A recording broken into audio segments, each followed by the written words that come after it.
People aren't talking about this. America is the unhappiest it's been since the Great Depression. This is what I love about your book, that despite the reality and what research and what modern life feels like, there are simple things that you can do to be happier. You're saying your brain is wired a certain way to be happy, depending upon one of 5 primary brain types. So when you know yourself, you can choose the path to happiness that really fits you.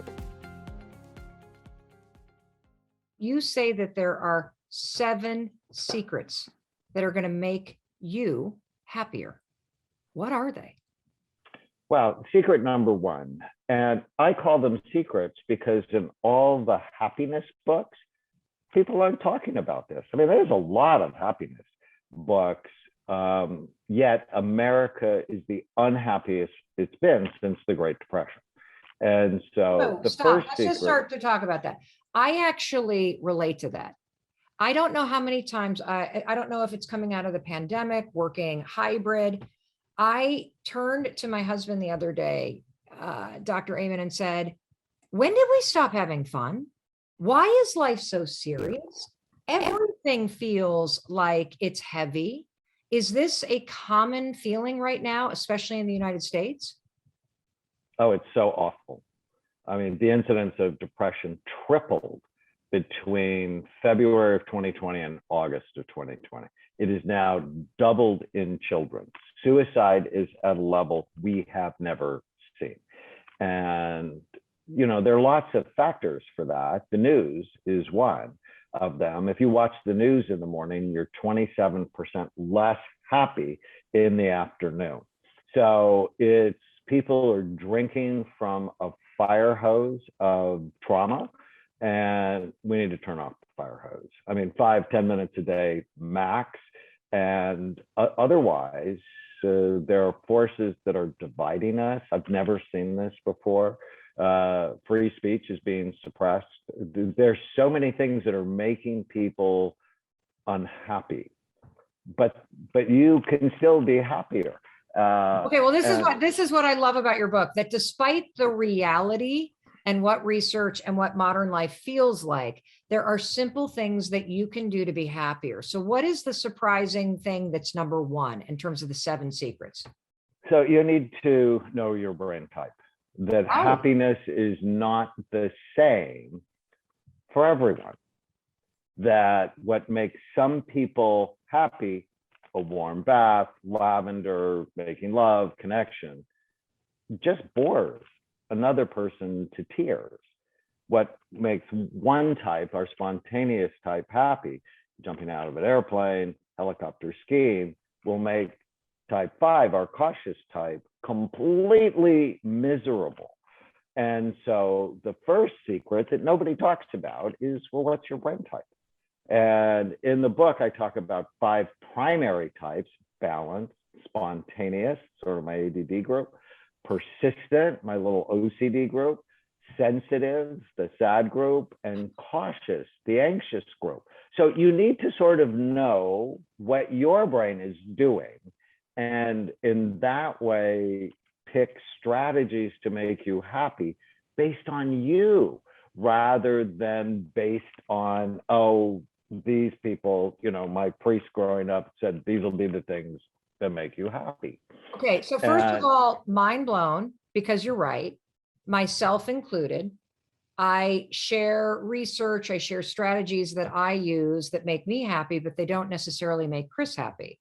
And so if I'm hearing and tracking correctly, you're saying that just like there is a love language that people need to actually have spoken to them or that they speak in, your brain is wired a certain way to be happy, depending upon one of 5 primary brain types. I have a follow-up question, of course, because the second that you said, and I love how nurturing you are to all of us when you categorized the spontaneous brain as my ADHD folks. So I'm like, hi, Dr. Amen. But then you said cautious.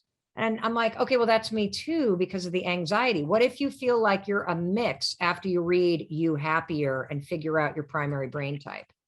Well, there's actually 16 types, because having combinations of types is like Tana, my wife, is spontaneous and cautious. And, she needs novelty and new things, but we're not jumping out of an airplane together. Got it. Got it. Okay. And then so when you know yourself, you can choose the path to happiness that really fits you. Now, it's only one of the 7 secrets. The second one is you got to get your brain healthy, because if your brain's not healthy, you won't be happy. If you live like in a mold-filled home, or you have long COVID, or you have a terrible diet, or you're not exercising, or any of the risks to hurt your brain, that you're not going to be happy. I did a study for this book on 500 consecutive new patients staying in clinics. We gave them the Oxford Happiness Questionnaire, and then we scanned them. And people who had sleepy frontal lobes, the front part of their brain was less active than was really healthy for them, much more likely to be unhappy. And so getting your brain healthy is critical. And you don't see that in any of the happiness books. It's true. It's true. So for somebody that's listening to this right now and watching us talk about this and going, okay, that's great, but I am not near a Amen clinic to get my brain scanned. Are there 2 or 3 things that you would recommend are baseline starter habits that are critical for brain health, regardless of what your brain looks like right now? Well, it's really 3 things. It's brain envy. You got to care about it. Freud was wrong. Penis envy is not the cause of anybody's problem. Avoid things that hurt it. You just need to know the list, like not sleeping or eating bad food or believing every stupid thing you think. We'll talk about that. So brain envy, avoid things that hurt it, do things that help it, like simple things, multiple vitamins, fish oil, or algae oil if you're vegan, every day. Optimize your vitamin D level. Get your hormones tested, because when your hormones aren't right, your brain's not right. And basically, it's just one question: is this good for my brain or bad for it? And quite frankly, most second graders they get a 90 on this is good for you or bad for you. If you're stopping to think about it, it's probably bad for you, right? All right. So you got to know your brain type. That's number 1. You got to prioritize keeping your brain healthy and making choices that, from a common sense standpoint, also are kind to your brain. What is the secret number 3 to you happier? Supplement your brain. That there are certain supplements, especially saffron, that are associated with happiness. In fact, there's folklore in Persia that if you're too happy, you must have had saffron. And I make something called Happy Saffron, zinc, and curcumin. And there's 24 randomized controlled trials showing it's equally effective to antidepressants. 24. What? And okay, hold on, stop. So there are 24 peer-reviewed studies that say that saffron is equally as effective for depression as prescription antidepressants? Yes. Chris, did you hear that? My husband, Chris, as you know, because you've scanned his brain and we still have to get together with you. That's incredible. All right. You're just like dropping knowledge and facts here, Dr. Amen. All right. So you gotta also nurture, feed, and take care of your brain from a supplement standpoint. You've already mentioned fish oil, vitamin D, multivitamin, saffron. Got it. And by the way, not only is this information in your book, You Happier, but if you go to any of the information on your websites, it is just unbelievable amounts of free information, everybody out there to help you as well. So what is secret number 4, Dr. Amen? Love food that loves you back. How do you know if you're loves you back? in a relationship with food? That too many people go, oh, but I'd rather get Alzheimer's disease than give up sugar. Or they love pizza. But those things abuse you ultimately because they increase inflammation and damage you. I really want people thinking about what they put in their body. your brain is 2% of your body's weight, but uses 20 to 30% of the calories you consume. And so if you're eating junk food, you're going to feel like junk. You're going to think like junk. So watching and monitoring what you put in your mouth and the mouths of your children are absolutely critical. If I had, just one simple strategy to end mental illness, it would be to radically change the American diet. Because if I can get my patients to eat in a brain healthy way, 30% of their symptoms go away. That's incredible. Now, what So about for those food of is us that eat essential. really well? We're still unhappy, Dr. Raymond. What's number 5? Well, so it's only one of 7. 5 is master your mind and gain psychological distance from the noise in your head. And, I teach people kill the ants, the automatic negative thoughts. You don't have to believe every stupid thing you think. And what's new for this book is give your mind a name. So there's this principle of gaining psychological distance. I adopted my 2 nieces because their parents couldn't stop being bad parents. And, my niece, who's 17, named her mother's name, because it was like sort of every bad thing she got from her mother. And she's like, I totally can tell her to shut up. I totally could walk away and don't have to listen to that. But we're in a society of undisciplined thinkers. And, if you just watch the news, people, yelling at each other, we need to do a better job of managing our mind, disciplining our mind to help us, sort of like a good coach. What a good coach notices what you do right and applauds you, encourages you, and they notice what you do wrong and they teach you. And that's what a good coach is. And so becoming a good parent or good coach to yourself is just critical. So can I stop here for a minute? Because we get a ton of questions from our audience about this. And is there a simple way to explain to everybody, whether it's an example in child brain development, why is it that the human brain adopts the voice of the adults around you? Because I think there is this big epiphany for a lot of people when they either start reading your work, Dr. Amen, and they're using the ants tool in order to smash the negative thinking and have some objectivity, or you start to label your mind. Our son, for example, calls his brain Oliver whenever anxious thoughts come up, to create objectivity and distance from thoughts. But can you explain to people the fact that the thinking patterns that you are listening to are likely not even from you? They're from somebody in childhood. How does that happen? Well, thoughts come from all sorts of places. Okay. And one of the things I talk about in the book, they're actually written into your genetic code. That we know what happened to your parents, to your grandparents, to your great-grandparents, changes your genes to make you more vulnerable. I did a podcast with Mark Wallen. I just love his book, It Didn't Start With You. And that children of the Holocaust, for example, or children who had parents who developed PTSD in Iraq or Afghanistan are 30% more likely to develop PTSD themselves. So negativity and also positivity can be written in our genetic code. So thoughts come from our ancestors. They obviously come from our parents, from our siblings, from our friends, from the music we listen to, from the news we hear. And just because you have a thought, and this is like the big idea nobody taught us in school. I was 28 before I learned this. Just because you have a thought has nothing to do with whether or not it's true, whether or not it's helpful, or whether or not you should attach to it. Because it's not the thoughts you have that make you suffer.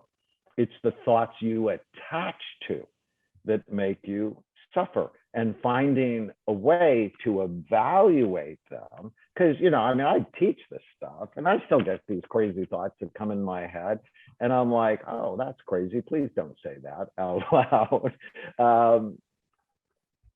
I can give you an thought. example. Let me give you an example so that everybody can track with us. So we are in the middle of building this dream house in Vermont. And the closer that we get to moving in, the crazier my thoughts get, the more negative they get.